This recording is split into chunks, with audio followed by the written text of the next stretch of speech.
Hi, and welcome to our next episode of our Veranex podcast series, in which we have exciting speakers from all around the company talk to us about what they do in their work for our clients. But today will be a bit different because Nicolas Borenstein will be talking to us about what he does with his team outside of their typical work. I'm Talitha Brenninkmeyer. I'm a design researcher in our London team. My name is Rae Davel, and I'm a design researcher. And my name is David Copeland. I'm a director of human-centered design with Veranex. And today we have Nicolas Borenstein back with us. We had a previous podcast session with him talking about the work that he has done at IMMR. And as Talitha had suggested, today is going to be a different format. We're going to have a little bit of a discussion about some of the community and even pro bono work that I think Nicolas and team have been a part of, and talk about what else we do that gets us a bit of energy and excitement outside of work. So we'd like to have Nicolas back, and we're excited to talk to you today. Well, thank you very much, David, and Talitha, Rae. Thanks for having me on the podcast. It's indeed exciting to share with everyone this particular activity we've had for a little more than 20 years now at Legacy IMMR. Maybe I should just tell you a bit about the history right off the bat. So, as you know, I'm a veterinary surgeon by training. And originally, I really wanted to do soft tissue surgery, and really, I was very interested in cardiac surgery. So my Master of Science was done at the lab of a famous cardiac surgeon in France, and then I joined the ancestor, so to speak, of Legacy IMMR. It used to be called SARA back in the day. And already then, I had a very strong partnership with the veterinary school of Maison Alfort, where I did my residency, and in particular with Professor Valérie Chedboul, who is one of the best, for lack of a better word, echocardiographers, and also she's a great cardiologist, veterinary cardiologist. And we've always had this idea that we could together operate on dogs and cats for their cardiac conditions, which is not something very common. But we certainly knew that we had potentially a great technical platform to do it, and we certainly had the desire to do it. It's not my daily activity. This is not what I'm meant really to be doing, but it's our pro bono activity. I can't tell you how much excitement it brings to the whole team, well, to me for sure, but to the whole team to actually being able to treat, to care for animals. Not that we don't care for animals in what we do. We take the utmost care of animals in our research activity. But it is accepted that animals are being used to treat indirectly humans. That's really the concept of large animal research. Here we actually treat animals that are spontaneously diseased. And so basically it's pets that have cardiac conditions. It can be congenital, it can be acquired. A lot of it is congenital, so I'll give you a couple of examples. Patent ductus arteriosus, which is an anomaly, so a vessel that is not supposed to remain patent. And a couple of hours and days after birth, it's the same as in humans, by the way. This vessel that starts in the pulmonary artery and then goes to the aorta during fetal life shuts down. And in some babies, and namely in dogs as well, it can remain patent. And it can cause all sorts of problems, and you have to go and occlude it. So that's one of the congenital conditions that we treat regularly here.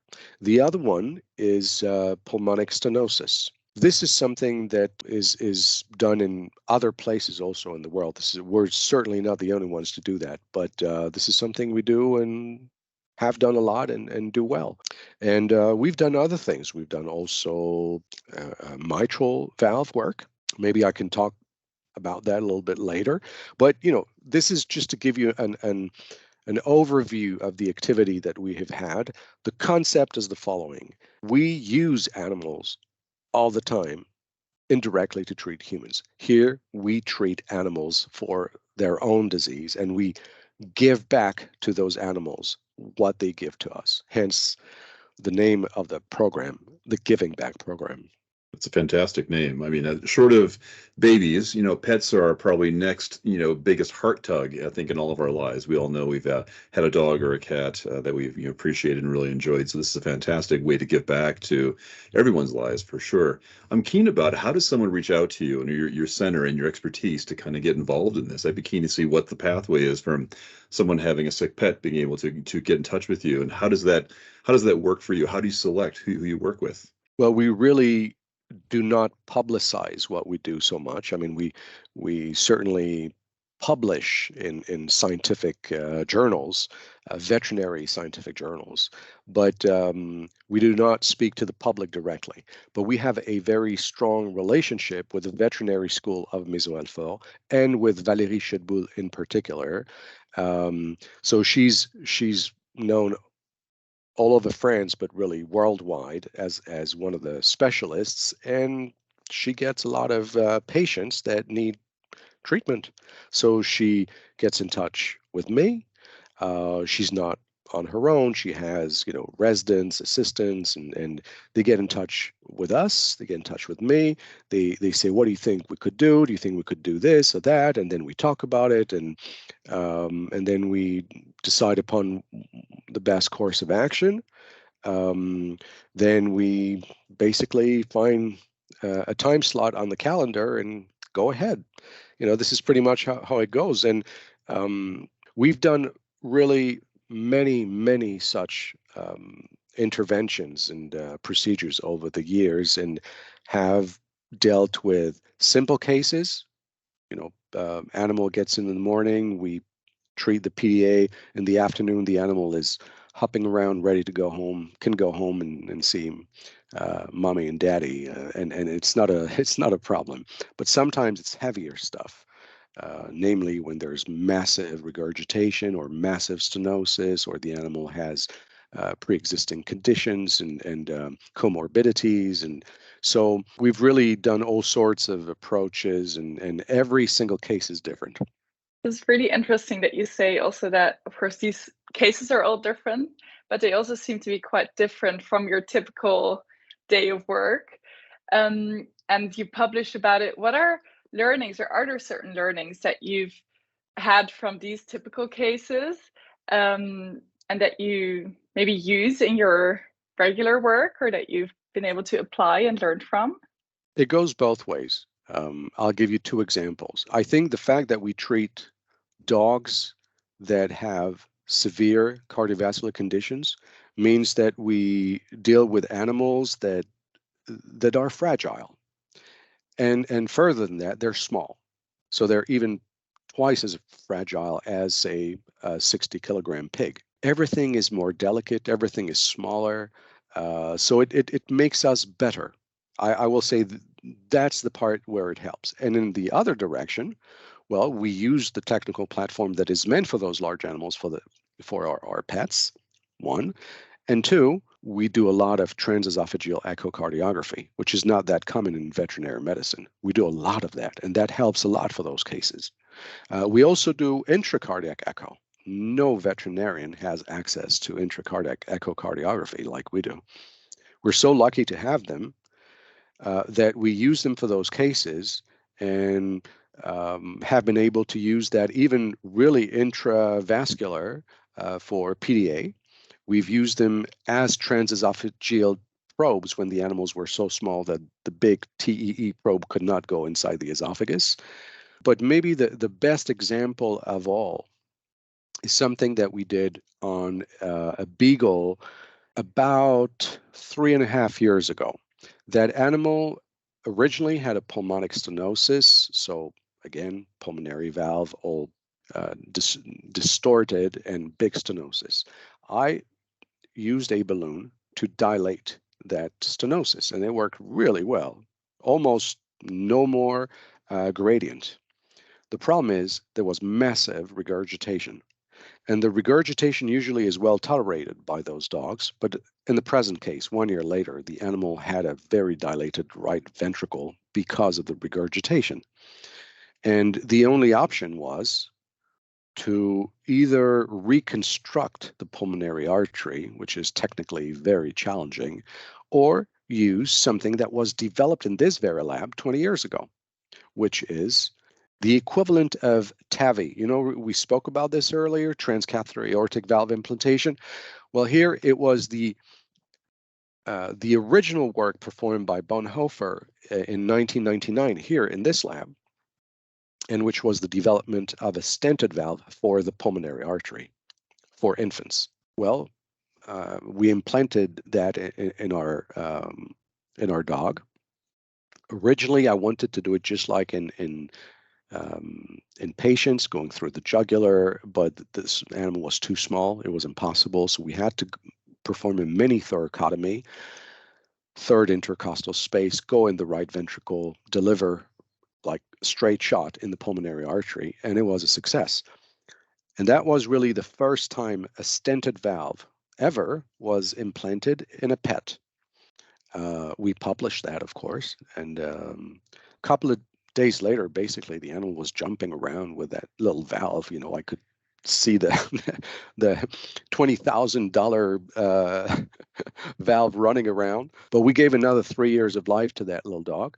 And that's thanks to something that really was developed in this lab, in our lab 20 years ago. So, you know, certainly giving back. Other than dogs, I think you've had a couple of more unique patients, haven't you? Oh, yes, we certainly have. Well, we have performed surgery on cats, you know, normal kitty cats. But we were very lucky to perform surgery on much bigger cats. So the first one was a snow panther, snow leopard, that was brought from the zoo in Paris, and that animal had pulmonic stenosis. And we performed balloon valvuloplasty, which was successful. The animal did great. It was very challenging, but very successful, and definitely one of the most exciting things I've ever done. And just snow leopards is just so incredibly beautiful, incredible animals, but only 50 kilograms, only 50 kilograms. Now, we were lucky 2 months ago to be in charge of an imaging adventure on a much, much bigger cat. It was a lion, 230 kilogram lion. And that lion was from another zoo and had a basically it had a lameness of unknown origin on its hind legs. And after inquiring, we figured out that it wasn't what was originally thought, meaning maybe something that exists also in house cats, which is an embolism in the aorta, at the aortic bifurcation. It wasn't that at all, but it was much more a discospondylitis. And how did we figure this out? By performing, of course, under anesthesia, a CT scan. I mean, why do I say under anesthesia? Because those animals are 230 something kilograms. They're huge. You can hardly believe it when you see them, how big they are. And it's obvious that if we were to encounter them in truly the wilderness, and if they were hungry, we would have no chance at all. But this animal was anesthetized, brought to us, and we intubated the animal, performed transesophageal echocardiography to check on the heart. But it was difficult because the thorax is so huge, so deep, that getting a decent image of the heart was challenging. We also perform EKG with Valérie Chedboul, and I have to mention Noreen Chai, who's the veterinary specialist of zoo medicine. He's one of the world specialists, and he's the one who really referred that line to us. So we performed a CT, and found on the thoracic vertebrae that there was this infection in between two vertebrae, probably of a peripheral origin. The infection can come from pretty much anything, but here it came from the claws that were removed when the animal was very young, and there was just a series of chronic infections, and it then moved to the intervertebral space and compressed the spinal cord. So we were very happy to have been able to identify what the origin of the trouble was, and I'm happy to say that the animal was operated on for this condition just last week. That animal was, if I recall, 12 years old. They probably have a life expectancy of 25 years, so it should be able to survive a lot longer and not be euthanized as was planned because of this condition. It was really a wonderful moment, not just for me, although I have to tell you, this was really the highlight of my career. But it was wonderful for everyone else. I mean, who is so lucky to actually get to touch a lion and treat a lion in one's life? So I felt I was on top of the world, and it took me a couple of days was still on my little planet, and it took me a while to get back to Earth and get back to work. But it was just wonderful, and everyone on board was so happy to be able to treat. Everyone was very professional. My whole team was completely dedicated and very professional. I was very proud of them. There's an image that Nicola had shared with us previously. It shows a lion stuffed into a CT tube. And if you can imagine how tight and confining it could be for us humans, it was amazing how large the animal was compared to the device. And it makes you get appreciation for how small we are sometimes compared to some of what's created in Mother Nature. So it's a pretty amazing image of seeing a lion with paws outstretched through the tube and kind of filling that whole capacity. So it's pretty impressive. We were actually concerned that we would not be able to go through, and that the animal was just simply too heavy for the table we had. And the table was supposed to withstand 200 kilograms, not more. But, we pushed the limit, and very happy we did it. I'm intrigued with counting the line currently.